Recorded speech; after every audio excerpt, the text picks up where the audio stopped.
विद्यार्थी मित्रांनो तसेच शिक्षणप्रेमी पालकांनो, आजच्या या व्हिडिओमध्ये आपण आर्थिक दुर्बल घटकांसाठी घेण्यात येणाऱ्या NMMS एक्झामिनेशन यामधील दुसरा पेपर म्हणजेच शालेय क्षमता चाचणी SAT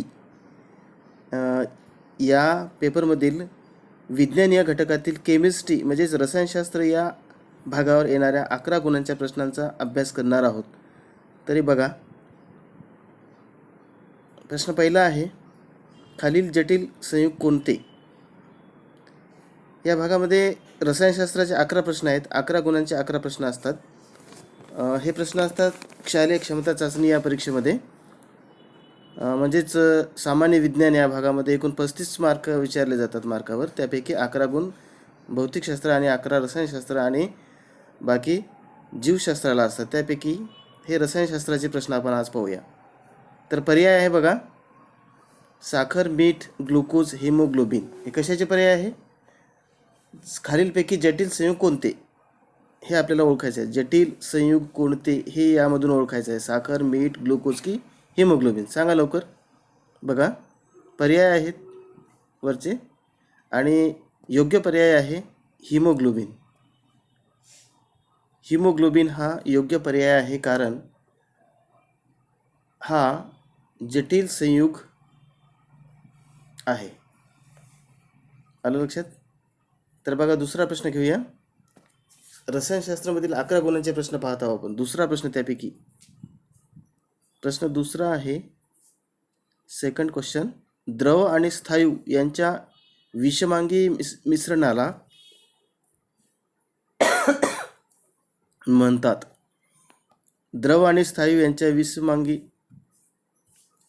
मिश्रणाला रिकामी जागा म्हणतात. प्रश्न परत एकदा आहे का? द्रव आणि स्थायू यांच्या विषमांगी मिश्रणाला रिकामी जागा म्हणतात. हे रिकामी जागा आपल्याला या योग्य पर्यायामधून निवडून भरायची आहे.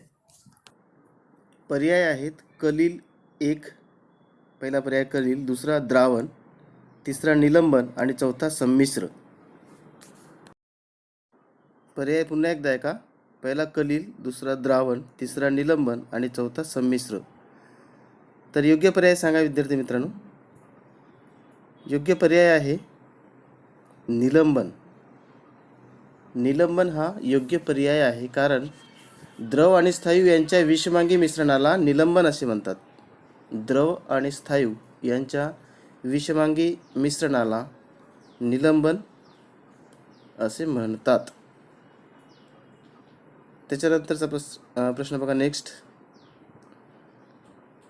प्रश्न क्रमांक 3 आहे, CaCO3 calcium carbonate plus twice HCl is equal to A+B+C या अभिक्रियेत ABC ओळखा. म्हणजे ABCच्या ठिकाणी काय असेल हे आपल्याला ओळखायचं आहे. त्यासाठी पर्याय दिलेले आहेत आपल्याला. CaCO3 म्हणजेच calcium carbonate plus twice HCl equal to A+B+C या अभिक्रियेत ABC ओळखा. ABCसाठी खालील पर्याय आहेत. A CaCl2 plus CO2 plus H2O. दुसरा पर्याय CaCl2 plus twice CO2 plus twice H2O. आणि तिसरा पर्याय आहे CaCl2 plus twice CO2 plus twice H2O. आणि चौथा CaCl2 plus CO2 plus twice H2O. यापैकी आपल्याला योग्य पर्याय निवडायचा आहे. आणि ABC याच्या जागी काय येईल नेमकं ते सांगायचं आहे. बघा, योग्य पर्याय काय आहे? CaCl2 calcium chloride plus CO2 carbon dioxide plus twice H2O पाण्याची 2 अणू. अशा प्रकारे ABC या ठिकाणी हे कॅल्शियम कार्बोनेट, कार्बन डायऑक्साईड आणि टॉईस H2O असे पदार्थ येतील. कारण आपण कोणाबरोबर क्रिया केली होती? Calcium carbonate plus twice HCl यांची क्रिया केली होती. नेक्स्ट बघा, प्रश्न चौथा. आपल्या शरीरातील कोणते आम्ल आपले अनुवांशिक गुण ठरवते? आपल्या शरीरातील कोणते असे आम्ल आहे जे आपले अनुवांशिक गुण ठरवते? अनुवांशिक गुण म्हणजे आपल्या वडिलामध्ये किंवा त्यांच्या आजोबामध्ये असणारे जे गुण आहेत, गुणवैशिष्ट्ये आहेत, ते आपल्या शरीरामध्ये येतात जसेच्या तसे. हे कशामुळं, कोणत्या अम्लामुळे येतात हे बघा खालील पर्यायामधून. पर्याय आहेत, एक RNA, दुसरा DNA, तिसरा HCl आणि चौथा पर्याय आहे H2SO4. तर या 4 पर्यायांपैकी तुम्हाला योग्य पर्याय निवडायचा आहे. कशासाठी? की आपल्या शरीरातील कोणते आम्ल आपले अनुवांशिक गुण ठरवते. सांगा लवकर. योग्य पर्याय.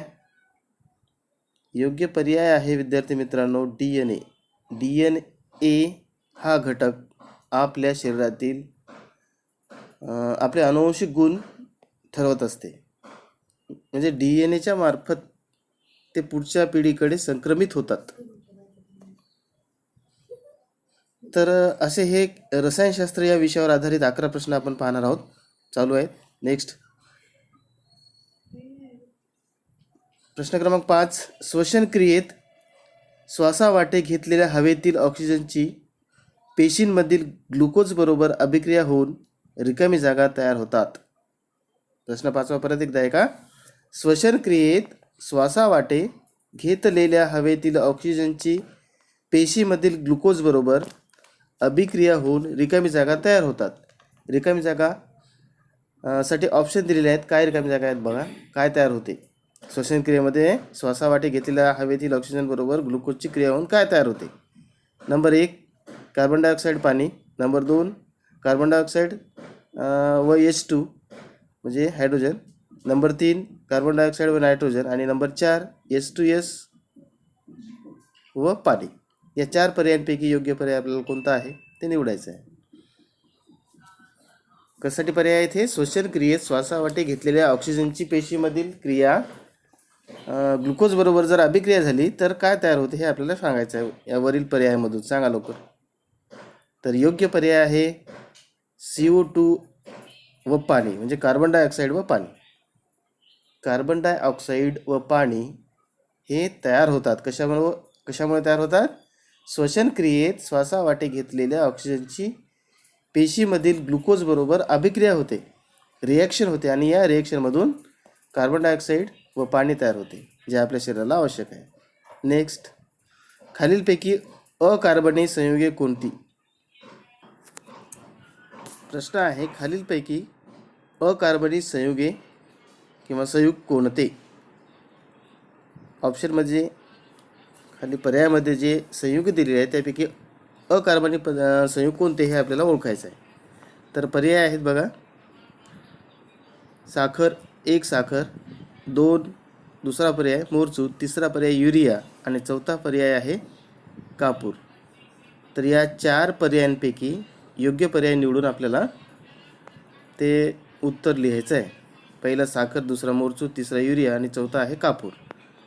तर योग्य पर्याय आहे मोरचूद. मोरचूद हा योग्य पर्याय आहे. कशाचा योग्य पर्याय? की हा कार्बनी संयुग आहे. बाकी साखर, युरिया आणि कापूर हे अकार्बनी नाहीत, परंतु मोरचूद हा अकार्बनी पदार्थ आहे, संयुग आहे. नेक्स्ट नंतरचा प्रश्न आहे 7वा. प्रश्न क्रमांक 7. अणुभट्टीमध्ये शृंखला अभिक्रिया नियंत्रित करण्यासाठी खालीलपैकी कोणत्या गोष्टीची आवश्यकता असते?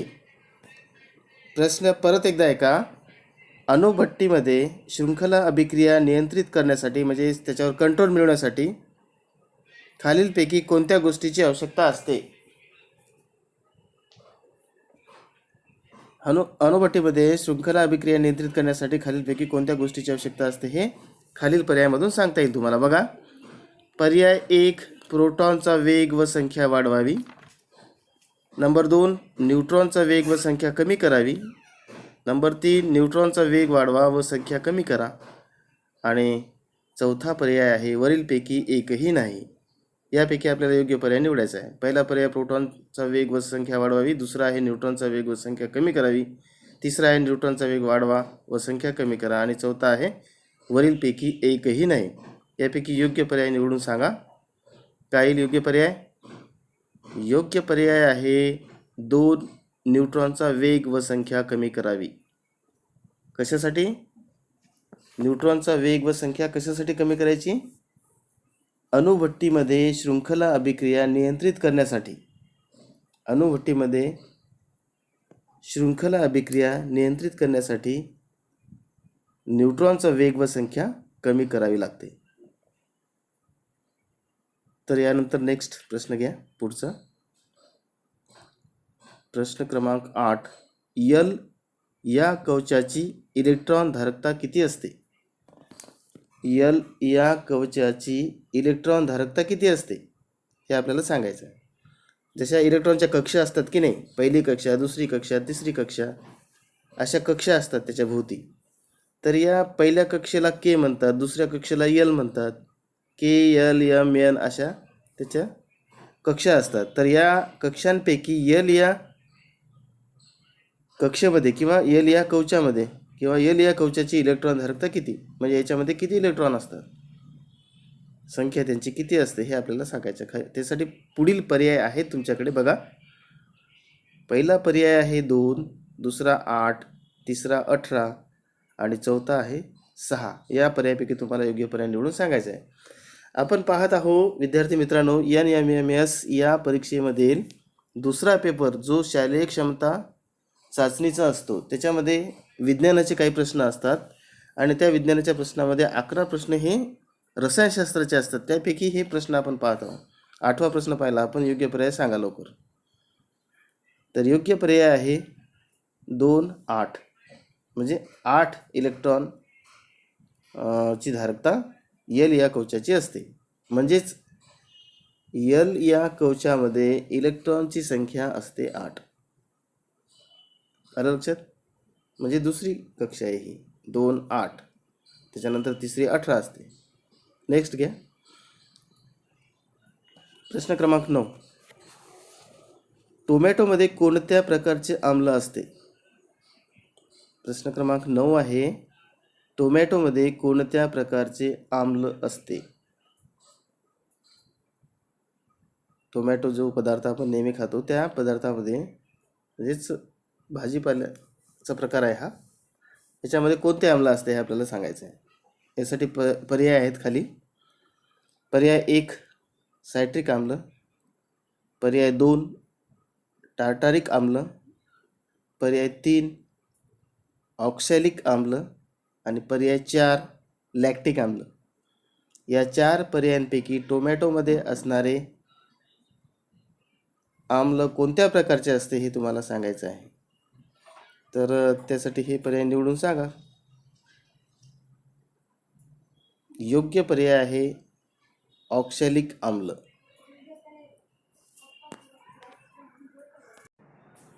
योग्य पर्याय कोणता आहे? ऑक्सॅलिक आम्ल. तर त्याच्यानंतर येणारा प्रश्न बघा विद्यार्थी मित्रांनो. प्रश्न क्रमांक आहे 10. या प्रश्नामध्ये बघा, प्रश्न आहे का, रासायनिक खताच्या अनावश्यक अतिवापरामुळे शेत जमिनीतील रिकामी जागाचे प्रमाण वाढते. शेतकरी बांधव जे शेतामध्ये रासायनिक खताचा वापर करतात, म्हणजेच अनावश्यक वापर करतात किंवा अतिवापर करतात, त्यामुळे शेतीचे काय नुकसान होते, शेत जमिनीतील कोणते प्रमाण वाढते, कोणते प्रमाण घटते. तर आपल्याला वाढणारे प्रमाण कोणतं आहे ते शोधायचं आहे, सांगायचं आहे तुम्हाला या पर्यायामधून. पर्याय आहेत आम्लरी, आम्ल, क्षार आणि कोणतेही नाही. या 4 पर्यायांपैकी एक पर्याय तुम्हाला निवडायचा आहे. पहिला पर्याय आहे आम्लरी, दुसरा आम्ल, तिसरा क्षार आणि चौथा आहे कोणतेही नाही. तर हे पर्याय कशासाठी आहेत? रासायनिक खताच्या अतिवापरामुळे शेत जमिनीमध्ये कोणते प्रमाण वाढते, आम्लाचे वाढते की आम्लरीचे वाढते की क्षाराचे वाढते की कोणतेच वाढत नाही, वरीलपैकी कोणतेच वाढत नाही, हे तुम्हाला सांगायचं आहे. तर यापैकी योग्य पर्याय तुम्हाला निवडायचा आहे. निवडा पटकन, सांगा लवकर. योग्य पर्याय आहे आम्ल. या आम्लाचं प्रमाण शेतामध्ये वाढते. कशामुळं? रासायनिक खताच्या अनावश्यक व अतिवापरामुळे शेत जमिनीतील आम्ल या घटकाचे प्रमाण वाढते, आम्लाचे प्रमाण वाढते, जे पिकासाठी अनावश्यक आहे. नेक्स्ट दुसरा प्रश्न घ्या. 11वा शेवटचा प्रश्न आहे. कॅन्सरसारख्या प्राणघातक आजारावरील वैद्यकीय उपचारामध्ये कोणत्या किरणोत्सारी समस्थानिकांचा उपयोग होतो? तुम्हाला माहिती आहे या कॅन्सर हा अतिशय प्राणघातक आजार आहे आणि या कॅन्सरसारख्या प्राणघातक आजारावरील वैद्यकीय उपचार करण्यासाठी कोणत्या किरणोत्सारी पदार्थाचा किंवा किरणोत्सारी समस्थानिकांचा उपयोग केला जातो? किरणोत्सारी पदार्थ कोणता आहे हे तुम्हाला ओळखायचं आहे या पुढील पर्यायामधून. पर्याय दिलेले आहेत तुमच्यासाठी. पहिला पर्याय आहे युरेनियम 235, दुसरा पर्याय कोबाल्ट 60 म्हणजेच कोबाल्ट 60, तिसरा आयोडीन 131 आणि पर्याय चौथा आहे कार्बन 14. तर या 4 पर्यायांपैकी योग्य पर्याय तुम्हाला निवडून ते उत्तर कंप्लीट करायचं आहे. म्हणजे कॅन्सरसारख्या प्राणघातक आजारावरील वैद्यकीय उपचारामध्ये कोणत्या किरणोत्सारी समस्थानिकांचा उपयोग होतो? सांगा. योग्य पर्याय, योग्य उत्तर आहे कोबाल्ट 60, कोबाल्ट 60. कोबाल्ट 60 या किरणोत्सारी समस्थानिकांचा उपयोग वैद्यकीय उपचारामध्ये केला जातो. तर अशा प्रकारे हे प्रश्न. विद्यार्थी मित्रांनो, पुढच्या भागामध्ये आपण पाहणार आहोत जीवशास्त्र म्हणजेच बायोलॉजी या भागावरील प्रश्नमालिका. म्हणजेच हा भाग जो आहे सामान्य विज्ञानाचे एकूण 35 गुण असतात. त्यापैकी आपण 11 फिजिक्सचे पाहिले, 11 केमिस्ट्रीचे पाहिले आणि आता बायोलॉजीचे पाहूया. पुढील व्हिडिओमध्ये जीवशास्त्राचे प्रश्न